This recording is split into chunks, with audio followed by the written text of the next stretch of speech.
so this started off as a puzzle where you were going to come to the end of this boat deck, and actually the top of the boat deck where the first starfish throwing NPC now is, was going to be the training section. And the idea was going to be that there was going to be invisible lasers all over this area, and you were going to have to spray something into the ahead of you to expose the beams, either smoke or frost or something in front of you. And so it was actually laid out very rectangularly, and there were all these things to jump on, these floating platforms to jump on, and you had to kind of, each time you did a jump, you had to kind of look around you for the invisible lasers and then make your next jump.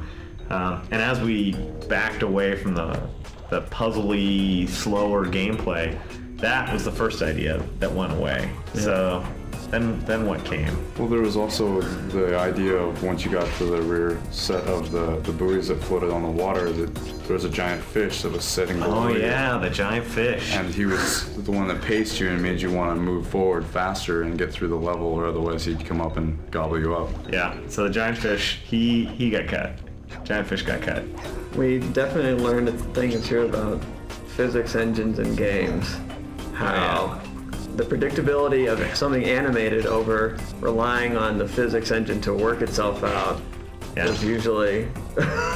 Yeah, the physics engine tends to work well in really clean, isolated situations, or in shrapnel, or in other situations where you want good-looking sort of ambient animation, but not as good for stuff that has to work 100% of the time, super predictably.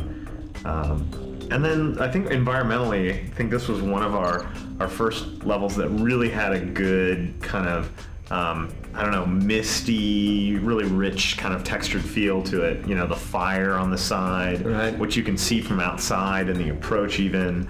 All the moss hanging off of everything, and just kind of... Yeah, a lot of really kind of organic richness in this level, especially back, there was fish and all that stuff. The waters, being space warped and, has some interesting stuff going on, and, all the surface effects that the texture artists put in, all really, I think, made this a really good looking level, and one that we kept investing in because it was something that, the surroundings were so appealing that we wanted to make sure we used it in a really constructive way. The wisps floating through the air and whatnot, with the fire in the background, brought out a great richness in the environment. I remember when I first loaded it into the world after it had just gone through this massive change, and it was just one of the most spectacularly beautiful levels that we had at the time.